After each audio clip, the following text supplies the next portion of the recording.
Chapter number 9 audit of related services.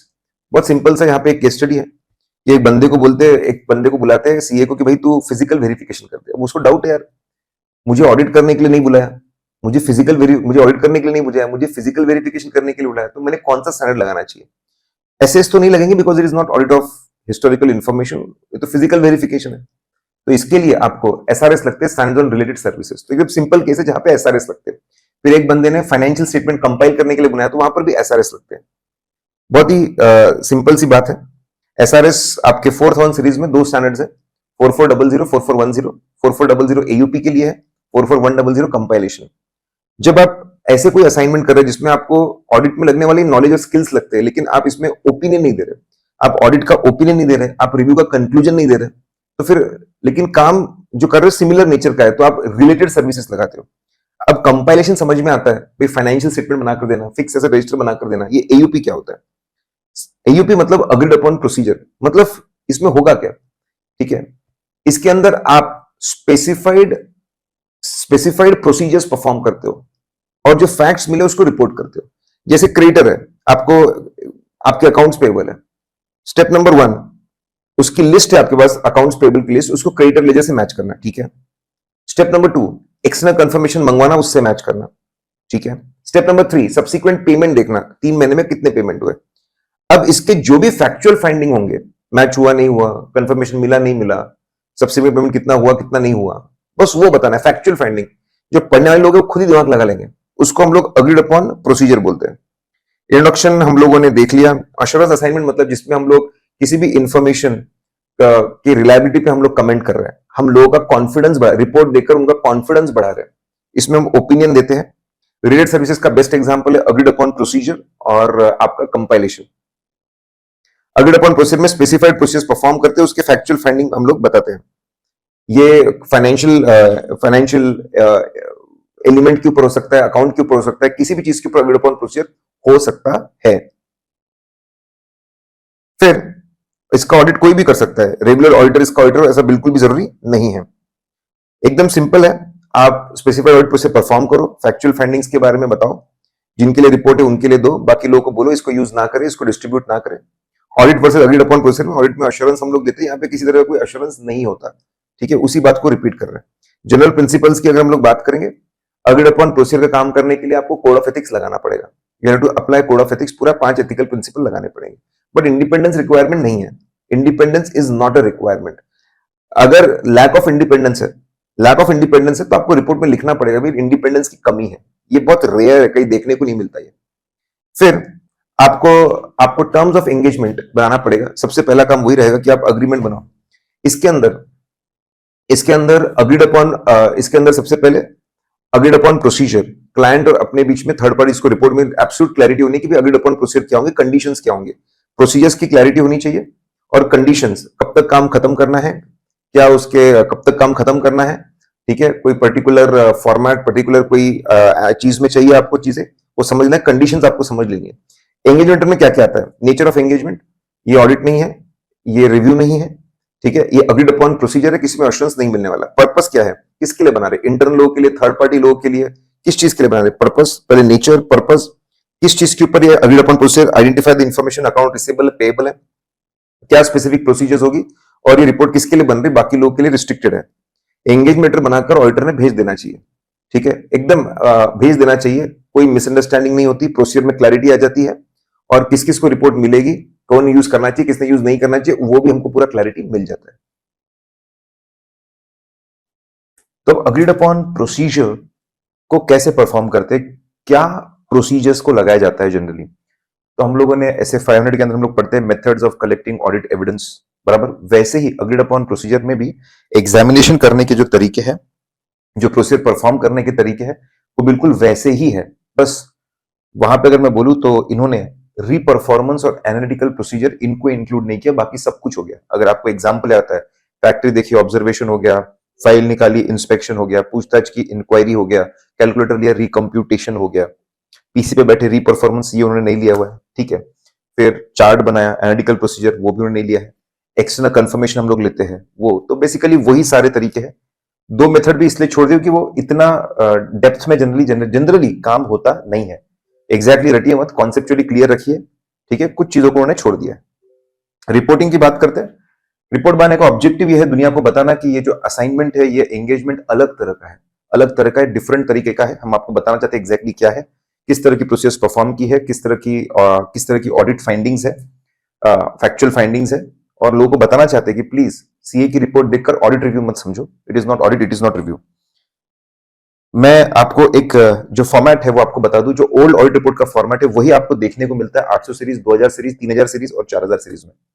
पहले title आता है, फिर इंट्रोडक्शन करते हैं, किस चीज की रिपोर्ट है, किस चीज के ऊपर चेकिंग की है, किसी कंपनी है। फिर उसके बाद में मैनेजमेंट रिस्पॉन्सिबिलिटी आता है, फिर ऑडिटर रिस्पॉन्सिबिलिटी आता है, फिर ओपिनियन आता है, बेसिस ऑफ ओपिनियन आता है, सिग्नेचर, डेट, प्लेस। इसी से मिलते जुलते आपको सभी फॉर्मेट दिखेंगे। यहां पर भी टाइटल आता है, टाइटल जनरली होता है अकाउंटेंट्स रिपोर्ट। अकाउंटेंट्स रिपोर्ट, ऐसा accountants report on agreed upon procedure ऐसा जनरली लिखा जाता है। एड्रेसी जो भी अपॉइंट एंगेजमेंट लेटर के अंदर जिसका नाम होगा उनको हम एड्रेस करते हैं, नहीं तो जो अपॉइंटिंग अथॉरिटी है उनको एड्रेस करते हैं। जैसे इंट्रोडक्शन होता है, तो इंट्रोडक्शन के अंदर हम बताते हैं कि पर्पस क्या है इस असाइनमेंट का। इस असाइनमेंट का पर्पस है अग्रीड अपॉन प्रोसीजर परफॉर्म करना। कौन सी इंफॉर्मेशन पे, एक्सपेंसेस पे, एसेट पे, लाइबिलिटी पे। हम आइडेंटिफाई पहले पर्पस बताते हैं कि भाई इसको चेकिंग करना ताकि कोई लीगल रिक्वायरमेंट फुलफिल हो सके, या फिर कोई किसी को हम ये रिपोर्ट सबमिट कर सके। आप इंट्रो के अंदर आइडेंटिफाई करते हो किस चीज के ऊपर अग्रीड अपॉन प्रोसीजर हो रही है, क्यों ये अग्रीड अपॉन प्रोसीजर करवाई जा रही है, उसका पर्पस क्या है। तो बहुत सिंपल, इंट्रो में आइडेंटिफाई द इंफॉर्मेशन और क्या प्रोसीजर इसको परफॉर्म कर रहे हैं, किसके लिए परफॉर्म कर रहे हैं। फिर जैसे इंट्रो के बाद में मैनेजमेंट रिस्पॉन्सिबिलिटी आता है। यहाँ पे मैनेजमेंट रिस्पॉन्सिबिलिटी जानबूझ कर नहीं आता, क्योंकि इसके नीचे कोई फाइनेंशियल स्टेटमेंट नहीं होता, इसलिए इस 4400 में मैनेजमेंट रिस्पॉन्सिबिलिटी नहीं, सीधा ऑडिटर रिस्पॉन्सिबिलिटी जैसी चीजें आती है कि भाई इस असाइनमेंट में हमने अकाउंटेंट की जिम्मेदारी है अग्रीड अपॉन प्रोसेस को परफॉर्म करना। ये पूरा काम उसको करना पड़ता है, स्टैंडर्ड का रेफरेंस देना पड़ता है, करना पड़ता है एज पर SRS 4400। फिर पूरी लिस्ट कि भाई एग्जैक्टली अग्रीड अपॉन प्रोसेस में क्या है, 3 चीजें, 4 चीजें, 5 चीजें, 6 चीजें, क्या है वो। फिर ओपिनियन जैसा, लाइक बोल रहा हूं मैं हर जगह पे, ताकि आपको एक स्टैंडर्ड दिमाग में रहे। फैक्चुअल फाइंडिंग्स हम लोग बताते हैं, और उसमें हम बताते हैं कि ये किसी तरह का अश्योरेंस नहीं है, किसी तरह का अश्योरेंस नहीं है, ये किसी तरह का ऑडिट का ओपिनियन नहीं है, रिव्यू का कंक्लूजन भी नहीं है। उसके बाद में, और ये बहुत इंपॉर्टेंट है, पूछेंगे एग्जाम के अंदर कि भाई और आपको हम हाईलाइट करें कि अगर हम और चेकिंग करते ऑडिट या रिव्यू के हिसाब से तो हमको गलतियां मिल सकती थी, ठीक है। ये रिपोर्ट खास बोर्ड ऑफ डायरेक्टर्स के लिए, बोर्ड ऑफ डायरेक्टर्स को यूज करे, बाकी लोगों के लिए सुटेबल नहीं है, वो उसको यूज ना करे, बाकी लोग इसको डिस्ट्रीब्यूट भी ना करें, ठीक है। प्लीज इसको डिस्ट्रीब्यूट भी बिल्कुल ना करें। और बता दें कि ये जो रिपोर्ट है ये सिर्फ वो particular income, expense, asset, liability की है। प्लीज इसको पूरे फाइनेंशियल स्टेटमेंट के ऊपर की रिपोर्ट बिल्कुल ना माने। Signature, date, place.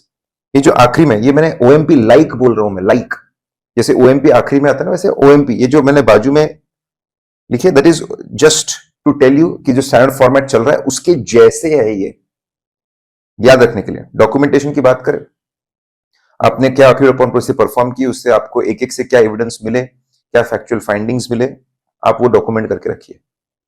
फिर हम बात करते हैं कंपाइलेशन। कंपाइलेशन बहुत ही सिंपल सा, इंट्रोडक्शन में 4410 हमको बताता है, 44100 हमको बताता है कि कंपाइलेशन असाइनमेंट्स को कैसे क्या परफॉर्म करना, क्या जिम्मेदारी है प्रैक्टिशनर की, अकाउंटेंट की, उसने कैसे उसको परफॉर्म करना चाहिए और कैसे इसके ऊपर रिपोर्ट देनी चाहिए।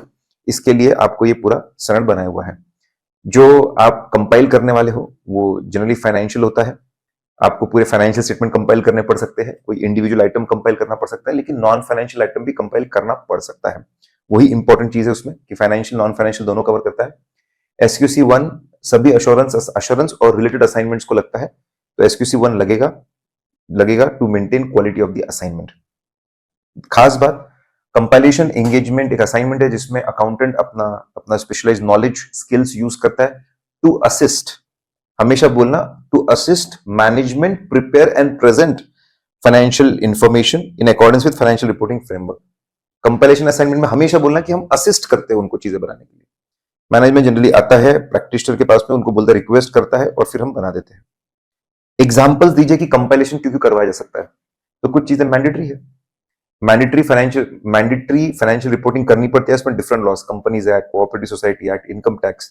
तो मैंडेटरी लॉ के हिसाब से जो रिपोर्टिंग रिक्वायरमेंट है उसको फुलफिल करने के लिए जो फाइनेंशियल स्टेटमेंट चाहिए उसके लिए हम कंपाइलेशन कराते हैं। इसके अलावा इंटरनल पर्पज हो सकता है, TCWG मैनेजमेंट को क्वार्टरली मंथली फाइनेंशियल स्टेटमेंट चाहिए, इसके लिए हो सकता है। एक्सटर्नल पार्टी हो सकती है, इन्वेस्टर्स हो सकते हैं, बैंकर्स हो सकते हैं, ठीक है, कोई ग्रांट देने वाले लोग हैं वो हो सकते हैं, ट्रांजैक्शन पर्पस के लिए अमेलगमेशन हो रहा है, मर्जर हो रहा है, शेयर्स का वैल्यूएशन हो रहा है, उसके लिए हो सकता है। लेकिन जो भी है आपको बता दे, इसमें किसी तरह का हम लोग इंफॉर्मेशन का कंप्लीटनेस एक्यूरेसी चेक नहीं करते, हम कोई एविडेंस ऑब्टेन नहीं करते, तो ना इसमें हम ऑडिट का ओपिनियन ना रिव्यू का कंक्लूजन देने वाले हैं। फिर अगर ऑब्जेक्टिव बोले तो बहुत सिंपल, SRS 4400 टारगेट सेट करता है कि ये स्टैंड फॉलो करके, ऑडिट स्टैंड फॉलो करके प्रैक्टिशनर ने असिस्ट करना चाहिए मैनेजमेंट को फाइनेंशियल स्टेटमेंट्स, फाइनेंशियल इंफॉर्मेशन को प्रिपेयर करने के लिए हेल्प करना चाहिए as per applicable financial reporting framework, और उसके बाद में एक अच्छी सी रिपोर्ट बना के देनी चाहिए ताकि किसी के मन में कोई कंफ्यूजन ना हो इस असाइनमेंट को लेकर। जो रेंज ऑफ एक्टिविटीज हम परफॉर्म करते हैं it can keep on varying depending on circumstances, vary कर सकता है। कोई सिर्फ हो सकता है लेजर बना के देते, बैलेंसिंग हमको करना पड़े, ट्रायल बैलेंस हमको बनाना पड़े, आगे पूरा काम करना पड़े। हो सकता है कोई बैलेंसिंग करके दे, सिर्फ ट्रायल बैलेंस बनाना पड़े, एंड ट्रायल बैलेंस बनाना पड़े आगे। हो सकता है ट्रायल बैलेंस के आगे काम को, ऐसा भी हो सकता है कि ड्राफ्ट फाइनेंशियल स्टेटमेंट बने हुए हैं, हमको सिर्फ नोट्स टू अकाउंट्स बनाने हैं, या फिर जो उसका अधूरा पार्ट है वो बनाना है। तो कंपाइलेशन में स्कोप कैन कीप चेंजिंग, अलग अलग स्कोप हो सकता है। इसमें मैनेजमेंट की जिम्मेदारी होती है, बेसिक इंफॉर्मेशन बनाना मैनेजमेंट की जिम्मेदारी है, बेसिक इंफॉर्मेशन वो बनाएंगे, अकाउंटिंग पॉलिसी वो तय करेंगे, जजमेंट सारे वो बनाएंगे, फाइनेंशियल रिपोर्टिंग फ्रेमवर्क को इंप्लीमेंट वो करेंगे, सब कुछ उनको करना है भैया, हमको सिर्फ उनको असिस्ट करना है। तो स्कोप के अंदर क्लैरिफाई कर दो, हमारा स्कोप बदलता जा सकता है और मैनेजमेंट को क्या करना पड़ेगा। एथिकल रिक्वायरमेंट इंपॉर्टेंट है, ये स्टैंड लगाते वक्त भी आपको पूरे एथिकल रिक्वायरमेंट्स फुलफिल आपको करना पड़ेगा, ठीक है। 5 फंडामेंटल प्रिंसिपल्स फॉलो करने पड़ेंगे आपको, लेकिन इंडिपेंडेंट रहने की जरूरत नहीं है। अगर आप इंडिपेंडेंट नहीं हो तो हो सकता है लिखना पड़े if required as per law rules and regulation. इसके पहले आपके अग्रीड अपॉन प्रोसीजर में तो बोला था रिपोर्ट में लिखो, यहां बोला है लिखना कि लिखना लॉ रेगुलेशन पे डिपेंड करता है, लेकिन इंपॉर्टेंट चीज है कि इंडिपेंडेंस की जरूरत नहीं है। असाइनमेंट जब आपको ऑफर किया जाएगा तो कौन सी बातें देखनी, जब आपको ऑफर किया जाएगा तो आपने कौन सी बातें, तो उन्होंने बोला है कि भाई ऑफर एक्सेप्ट करो, लेकिन प्रोवाइडेड अग्रीमेंट में कुछ बातें लिख कर दी जाए। जैसे ऐसे 210 में पहले ऑब्जेक्टिव एंड स्कोप होता है, यहां पर भी ऑब्जेक्टिव और स्कोप क्लियरली होना चाहिए, क्या कंपाइल करना है, क्या क्या काम करने हैं, किस चीज के लिए करने हैं, ऑब्जेक्टिव और स्कोप क्लियर हो। फिर मैनेजमेंट की रिस्पॉन्सिबिलिटी क्लियर होनी चाहिए, फाइनेंशियल इंफॉर्मेशन तुम बनाओगे, उसके लिए इंटरनल कंट्रोल सिस्टम तुम बनाओगे, उसके अंदर अकाउंटिंग पॉलिसी तुम सिलेक्ट करोगे, जजमेंट तुम बनाओगे, एक्यूरेसी कंप्लीटनेस तुम्हारी जिम्मेदारी, और तुम कौन सा फाइनेंशियल रिपोर्टिंग फ्रेमवर्क फॉलो करोगे। जैसे ऐसे 210 के अंदर पहले ऑब्जेक्टिव स्कोप रहता, फिर मैनेजमेंट के 2 पॉइंट होते हैं, उनकी जिम्मेदारी और वो कौन सा फ्रेमवर्क फॉलो करोगे, यहां पर भी वही है।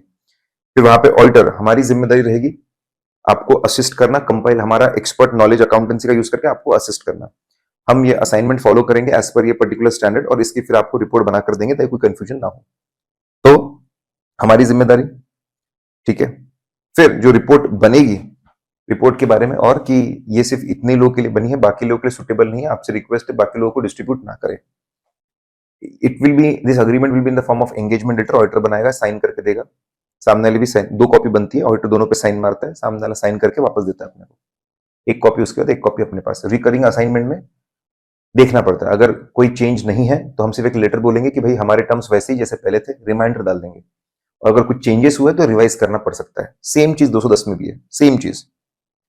अब कैसे परफॉर्म करना कंपाइलेशन, पहले अंडरस्टैंड एंटिटी एंड एनवायरमेंट, पूरे बिजनेस का नॉलेज लो, उसके बाद फाइनेंशियल रिपोर्टिंग फ्रेमवर्क का पूरा नॉलेज लो, फिर जो भी इंफॉर्मेशन है वो ऑब्टेन करो, जो भी information trial balance information obtain करो, फिर उसको कंपाइलेशन करो पूरा।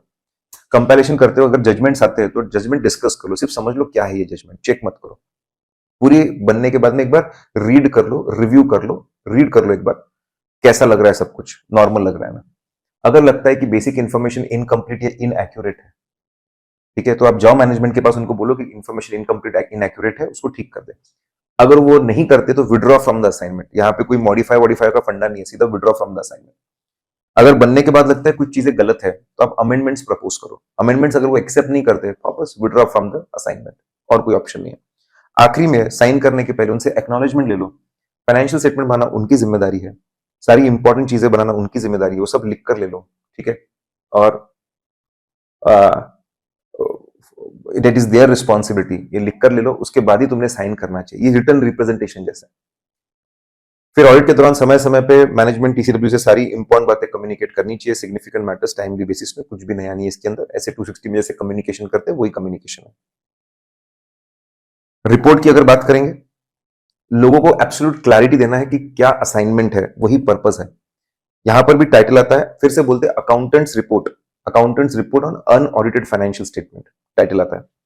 टाइटल के बाद में एड्रेसी, टाइटल के बाद में एड्रेसी आता है कि भाई खास किसके लिए है ये रिपोर्ट। फिर उसके बाद में इंट्रो आता है, जिसमें हम बताते हैं कि हमने कंपाइलेशन एंगेज, हमारा नॉलेज यूज करके कंपाइलेशन एंगेजमेंट हमने किया है, मैनेजमेंट को हम असिस्ट कर रहे हैं, एग्जैक्टली कौन सी इंफॉर्मेशन ने हमने बनाई, फाइनेंशियल इंफॉर्मेशन कौन से पीरियड की वो बताइए। फिर मैनेजमेंट की रिस्पॉन्सिबिलिटी, बेसिक इंफॉर्मेशन बनाना मैनेजमेंट की जिम्मेदारी, कंप्लीट एक्यूरेट उनकी जिम्मेदारी, ठीक है। उसके लिए आप मन से थोड़ा इंटरनल कंट्रोल सिस्टम वो बनाएंगे, ठीक है। पूरा फ्रेमवर्क फॉलो करना उनकी जिम्मेदारी, हमारी जिम्मेदारी है असिस्ट करना, हम ये स्टैंडर्ड फॉलो करके उसको असिस्ट करके उसको बनाएंगे, ठीक है। फिर हम किसी भी तरीके से कोई अश्योरेंस, खास बात क्या है कंपाइलेशन में, हम ओपिनियन ही नहीं देते, we don't give opinion on finance, कुछ भी नहीं बोलते। हमने कोई कंप्लीटनेस एक्यूरेसी चेक नहीं की है, हम कोई ऑडिट ओपिनियन या कंक्लूजन नहीं देने वाले। ओएमपी में आप बता सकते हो, यानी ओएमपी जैसे में कि अगर ये स्पेशल पर्पस फ्रेमवर्क है तो बता सकते हो कि ये फाइनेंशियल स्टेटमेंट एग्जैक्टली कौन से स्पेशल पर्पस फ्रेमवर्क के हिसाब से बने हैं, कौन से नोट्स टू अकाउंट्स में जाकर इसकी डिटेल पढ़ सकते हैं, सिग्नेचर डेट प्लीज। इस पर्टिकुलर असाइनमेंट को SQC 1 लगता है और स्टैंडर्ड्स ऑन क्वालिटी कंट्रोल लगते हैं। इसको इंप्लीमेंट करना एंगेजमेंट पार्टनर की जिम्मेदारी है, उसको फर्म लेवल क्वालिटी कंट्रोल्स को इंप्लीमेंट करना। क्या डॉक्यूमेंट करेंगे, क्वेश्चन पूछा हुआ है। हम ट्रायल बैलेंस और अदर इंफॉर्मेशन जो मिली वो डॉक्यूमेंट करेंगे, क्या क्या जानकारी मिली। फिर बनाने के बाद में हम रिकंसाइल करते खुद कि हमने जो बनाया वो बराबर बना है, दूसरे काम नहीं, खुद का काम चेक करते, रिकंसाइल करते, बेसिक रिकॉर्ड और फाइनेंशियल स्टेटमेंट मैच करे, वो final version of the financial statement, final version of the report, और कोई सिग्निफिकेंट मैटर मिला के वो, जैसे गलतियां मिलती है वो।